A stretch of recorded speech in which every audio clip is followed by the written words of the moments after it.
হরে কৃষ্ণ।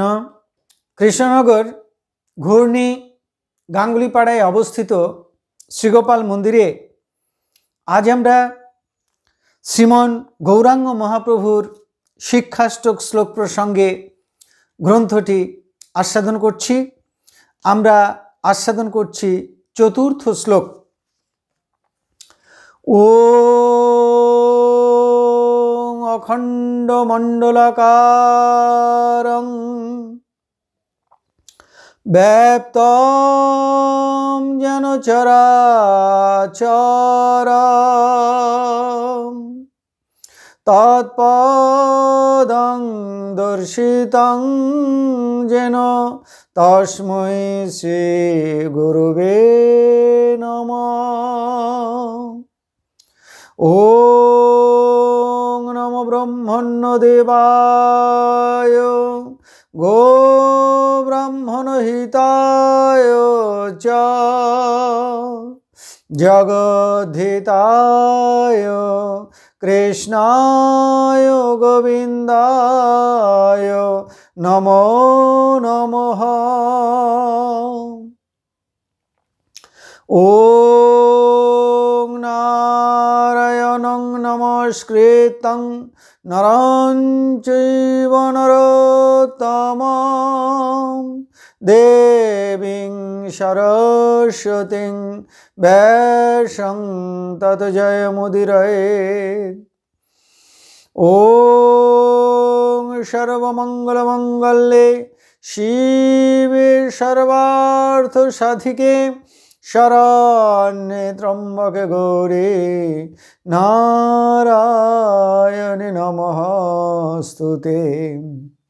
হরি ওং তৎসৎ। কৃষ্ণনগর ঘূর্ণি গাঙ্গুলিপাড়ায় অবস্থিত শ্রীগোপাল মন্দিরে আজ আমরা শ্রীমন গৌরাঙ্গ মহাপ্রভুর শিক্ষাষ্টক শ্লোক প্রসঙ্গে গ্রন্থটি আস্বাদন করছি।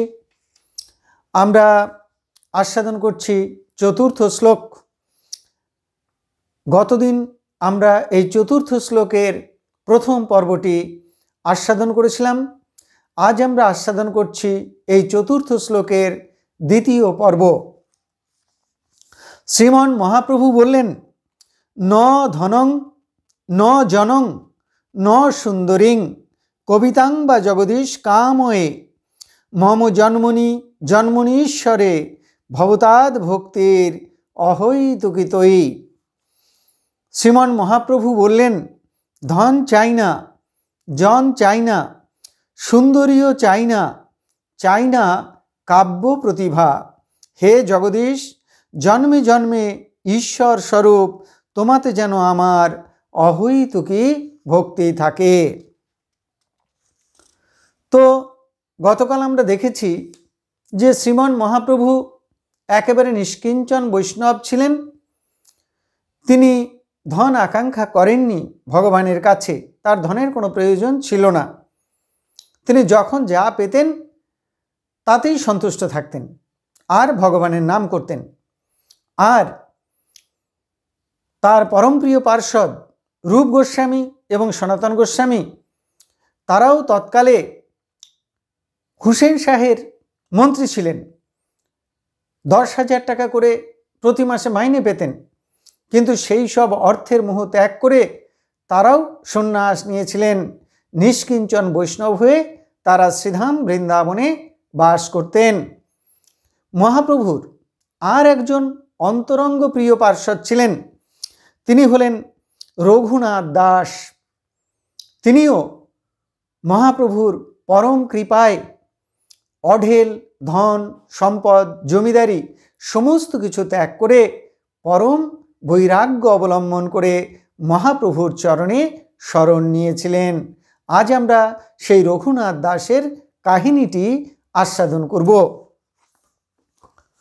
মহাপ্রভুর আর একজন পরমপ্রিয় পার্ষদ ছিলেন রঘুনাথ দাস।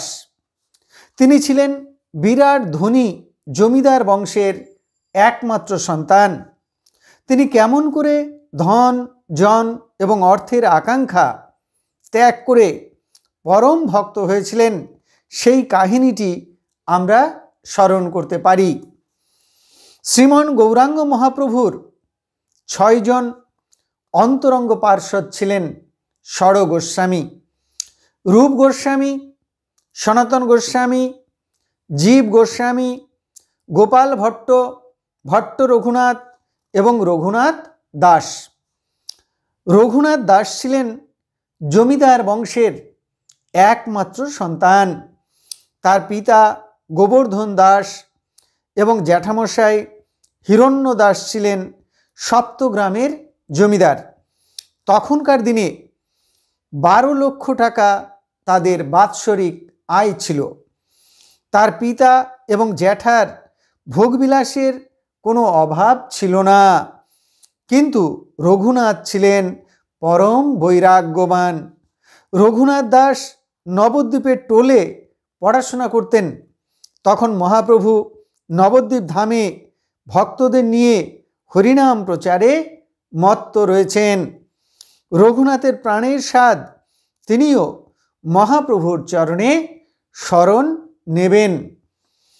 মহাপ্রভু যখন শান্তিপুরে অবস্থান করছিলেন, তখন রঘুনাথ গিয়ে মহাপ্রভুর চরণে উপনীত হন এবং তাকে আশ্রয় দেবার জন্য অনুরোধ করেন। মহাপ্রভু রঘুনাথকে মর্কট বৈরাগ্য ত্যাগ করে বিষয়ীর মতো বিষয় ভোগের পরামর্শ দিলেন। রঘুনাথ গৃহে ফিরে এলেন এবং বাহ্যত ঘোর বিষয়ীর মতো সংসারের কাজকর্ম করতে লাগলেন, কিন্তু তার অন্তর ভরা পরম বৈরাগ্য। পিতামাতা তাকে সংসারে আটকাবার জন্য অপ্সরা সমতুল্যা সুন্দরী যুবতীর সঙ্গে বিয়ে দিলেন, কিন্তু যার অন্তরে জেগেছে চৈতন্যের চরণ পাবার ব্যাকুলতা, সংসারের 4 দেওয়ালের গণ্ডি তাকে আটকে রাখতে পারবে কেন? রঘুনাথ পানিহাটিতে গেলেন, দেখা করলেন নিত্যানন্দ প্রভুর সঙ্গে। নিত্যানন্দ প্রভু তার চরণ যুগল রঘুনাথের মস্তকে ধরলেন কৃপা ভরে। দণ্ডচ্ছলে বৈষ্ণব সেবা দিতে বললেন। প্রভু নিত্যানন্দের আদেশে রঘুনাথ হাজার হাজার বৈষ্ণব ভক্তদের চিড়া, দুধ, কলা প্রসাদ দিলেন। সঙ্গে দিলেন সোনা এবং টাকা দক্ষিণার স্বরূপ। নিত্যানন্দ তাকে আশীর্বাদ করলেন যে সে অচিরাৎ চৈতন্যচরণ প্রাপ্ত হবে। রঘুনাথ দাসের পৈতৃক বাড়িতে একটি দুর্গা মণ্ডপ ছিল বাড়ির বাইরের অংশে। সেখানে রক্ষীরা রাত্রি জেগে পাহারা দিত।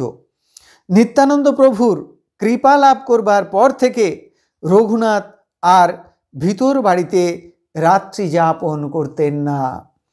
তিনি বাইরের বাড়িতে দুর্গা মণ্ডপে রাত্রি যাপন করতেন। একদিন রাত্রি যখন 4 দণ্ড অবশিষ্ট আছে, তখন যদুনন্দন আচার্য রঘুনাথ দাসের গৃহে পদার্পণ করলেন। রঘুনাথ দাস আচার্যের চরণে দণ্ডবৎ প্রণাম করলেন। যদুনন্দন আচার্যের ঘর পূর্ব দিকে। রঘুনাথ দাস আচার্যকে নিজের ঘরে পৌঁছে দেবার জন্য তার সঙ্গে কথোপকথন করতে করতে এগিয়ে চললেন। মাঝপথে রঘুনাথ দাস গৃহে ফেরার নাম করে আচার্যের আদেশ গ্রহণ করে ফিরে এলেন। রঘুনাথ দেখলেন সঙ্গে কোনো রক্ষী নেই, সেবক নেই। রাত শেষ, সকলে নিদ্রাচ্ছন্ন, পালাবার এই তো উপযুক্ত সময়। রঘুনাথ দাস গৃহ ত্যাগ করলেন, চললেন নীলাচলের দিকে। প্রকাশ্য পথ ধরে চললেন না, পাছে লোকে দেখে ফেলে বা পিতা লোক পাঠিয়ে দেন ফিরিয়ে আনবার জন্য। এই ভয়ে রঘুনাথ পথ ছেড়ে মাঠের মধ্য দিয়ে চলতে লাগলেন, আর মনে মনে শ্রীচৈতন্য শ্রী নিত্যানন্দের চরণ যুগল স্মরণ করতে লাগলেন। একদিনে তিনি 15 ক্রোশ পথ অতিক্রম করলেন এবং সন্ধ্যাবেলায় এক গোপের বাথানে এসে উপস্থিত হলেন। গোয়ালারা তাকে উপবাসী জেনে দুগ্ধ দান করলেন। দুগ্ধ পান করে রাত্রি কাটালেন। পরের দিন আবার পথ চলতে শুরু করলেন। এদিকে রঘুনাথ পালিয়েছে এই সংবাদ রটনা হয়ে গেল। রঘুনাথের পিতা তাকে ফিরিয়ে আনবার জন্য 10 জন সেবক পাঠিয়ে দিলেন। তারা অনেক পথ হেঁটে শিবানন্দের দেখা পেলেন। শিবানন্দ নীলাচলে চলেছেন বৈষ্ণবদের সঙ্গে নিয়ে। রঘুনাথের পিতার বিশ্বাস ছিল রঘুনাথ তাদের সঙ্গেই নীলাচলে যাচ্ছেন, কিন্তু শিবানন্দ জানালেন রঘুনাথ তাদের সঙ্গে আসেননি। অগত্যা সেবকগণ ফিরে গেলেন। রঘুনাথ দ্রুত বেগে চলতে লাগলেন। 12 দিনে তিনি নীলাচলে পৌঁছলেন। পথিমধ্যে 3 দিন মাত্র ভোজন করলেন। নীলাচলে পৌঁছে রঘুনাথ দেখলেন যে স্বরূপ, রায় রামানন্দ, গোবিন্দ দাস ইত্যাদি সকল পার্শ্বদগণকে নিয়ে মহাপ্রভু বসে রয়েছেন। রঘুনাথ দূর থেকে প্রণাম করলেন। মুকুন্দ দত্ত বললেন, প্রভু ওই তোমার রঘুনাথ এলো। প্রভু বললেন, এসো। রঘুনাথ মহাপ্রভুর চরণে লুটিয়ে প্রণাম করলেন। মহাপ্রভু নিজে উঠে রঘুনাথকে বক্ষে আলিঙ্গন দিলেন। ক্রমে ক্রমে রঘুনাথ সকল ভক্তদের চরণে প্রণাম করলেন। সকলেই রঘুনাথকে বক্ষে আলিঙ্গন দিলেন, আশীর্বাদ করলেন। মহাপ্রভু বললেন, তোমার পিতা গোবর্ধন দাস এবং তোমার জ্যাঠামশাই হিরণ্য দাস আমার দাদু নীলাম্বর চক্রবর্তীর ভ্রাতৃতুল্য। তারা আমার দাদু হন। তারা ঘোরতর বিষয়ী, এমন বিষয়ী মানুষের সন্তান হয়েও যে তুমি এমন বৈরাগ্য লাভ করেছ তা দেখে আমি মুগ্ধ হয়েছি। আহা, কৃষ্ণ কৃপার কত না মহিমা! হেন বিষয় হইতে কৃষ্ণ উদ্ধারিলেন তোমা, কখনে না যায় কৃষ্ণ কৃপার মহিমা। পথশ্রমে রঘুনাথ ক্লান্ত হয়েছে, বসন মলিন হয়েছে। মহাপ্রভু স্বরূপকে বললেন, স্বরূপ, আমার পার্শ্বদের মধ্যে 3 জন রঘুনাথ আছে। আজ থেকে এই রঘুনাথকে আমি তোমার হাতে সমর্পণ করলাম। এর নাম হবে আজ থেকে স্বরূপের রঘুনাথ। তুমি একে নিজের পুত্র এবং ভৃত্যরূপে পালন করো। স্বরূপ মহাপ্রভুর আদেশ শিরোধার্য করে পুনরায় রঘুনাথকে আলিঙ্গন দিলেন। মহাপ্রভু তার সেবক গোবিন্দকে বললেন, গোবিন্দ, রঘুনাথ অনেক দূর থেকে অনেক পরিশ্রম করে এসেছে। কয়েকদিন রঘুনাথের সন্তর্পণ করো, ভালো খেতে দাও, যত্ন করো। গোবিন্দ দাস রঘুনাথকে সমুদ্র থেকে স্নান করে আসতে বললেন। রঘুনাথ সমুদ্র থেকে স্নান করে এলেন, জগন্নাথ দর্শন করলেন। তারপর গোবিন্দ দাস তাকে মহাপ্রভুর ভুক্ত শেষ প্রসাদ দিলেন। এমনি করে পরপর 5 দিন রঘুনাথ মহাপ্রভুর ভুক্ত শেষ প্রসাদ পেলেন। 5ম দিনে তাকে আর মহাপ্রভুর ভুক্ত শেষ দেওয়া হলো না, তাকে পুষ্প অঞ্জলি দেওয়া হলো। এ দেখে রঘুনাথ প্রসাদ নিলেন না।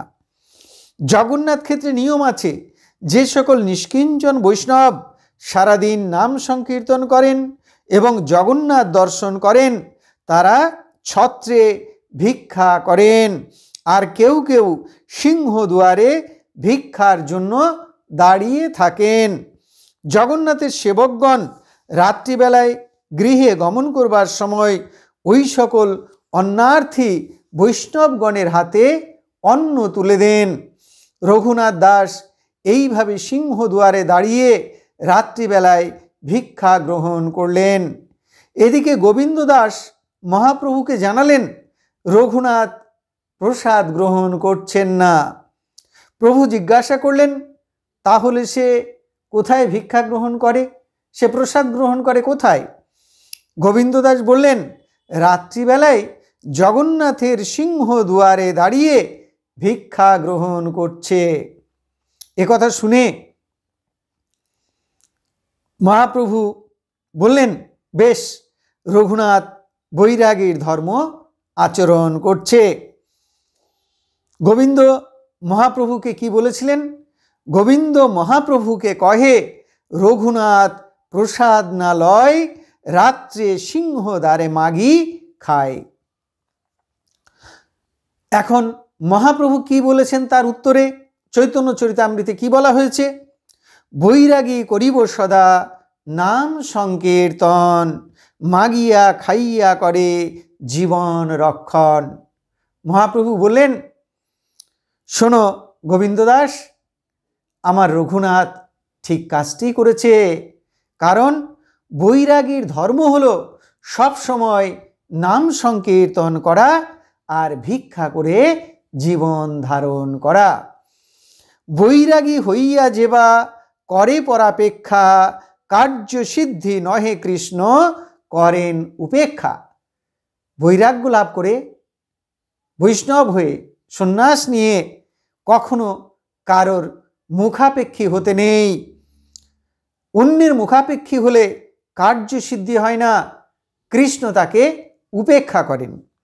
বৈরাগী হইয়া করে জিহ্বার লালস, পরমার্থ যায় তার হয় রসের বশ। বৈরাগী হয়ে কখনো জিহ্বার লালসায় চর্বচুষ্য লেজ্জ পেয়েও ভালো ভালো খাবার ইচ্ছা করা উচিত নয়। যদি কেউ লোভের বশবর্তী হয়ে জিহ্বার লালসায় ভালো ভালো খায়, তাহলে তার পরমার্থ নষ্ট হয়। বৈরাগীর কৃত্য সদা নাম সংকীর্তন, শাকপত্র ফলমূল উদর ভরণ। যারা বৈরাগ্য লাভ করবেন, নিষ্কিঞ্চন বৈষ্ণব হবেন, তারা কি করবেন?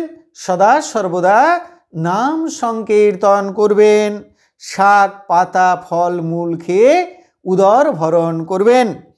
জিহ্বার লালসে যেবা ইতি উতি ধায়, শিষ্ণদর পরায়ণ কৃষ্ণ নাহি পায়।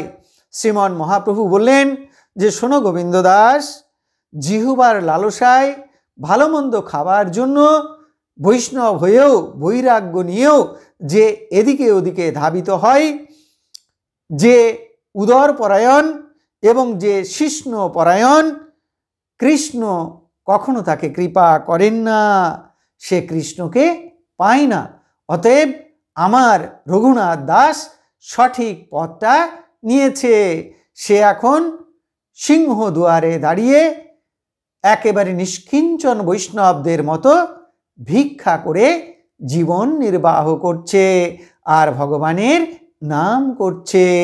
হরে কৃষ্ণ কৃষ্ণ কৃষ্ণ হরে হরে, হরে রাম রাম রাম হরে হরে। তাহলে আজ আমরা শ্রীমন গৌরাঙ্গ মহাপ্রভুর শিক্ষাষ্টক শ্লোকের চতুর্থ শ্লোকের দ্বিতীয় পর্বটি আস্বাদন করলাম। আমরা আস্বাদন করলাম যে রঘুনাথ দাস বৈরাগ্য অবলম্বন করে কেমন করে গৃহত্যাগ করে মহাপ্রভুর কাছে এলেন এবং সে কেমন করে জীবন ধারণ করছে। আজকে যে পর্যন্ত আমরা আস্বাদন করলাম, আগামীকাল তারপর থেকে আবার রঘুনাথ দাসের পরম বৈরাগ্যের কথাগুলো আমরা শুনব। যদি ভক্তিভরে মহাপ্রভুর এই সব প্রিয় পার্শ্বদের কথা, মহাপ্রভুর এই ত্যাগ বৈরাগ্যের কথা শ্রবণ করা যায়, তাহলে ভগবানের কৃপায় আমাদের অন্তরেও সেই ত্যাগ ভক্তি এবং বৈরাগ্য সঞ্চারিত হবে। সেই জন্য প্রত্যেকের কর্তব্য প্রতিদিন ভক্তিভরে ভগবান এবং ভক্তের লীলাচরিত কথা শ্রবণ করা। হরে কৃষ্ণ। এখন আমরা ভগবান শ্রীকৃষ্ণের চরণে প্রার্থনা জানাবো। হে কৃষ্ণ কৃপা সিন্ধু, এই নাও তুমি আমার দেহ, এই নাও তুমি আমার মন, এই নাও তুমি আমার প্রাণ, এই নাও তুমি আমার আত্মা, এই নাও তুমি আমার জীবন যৌবন যথা সর্বস্ব।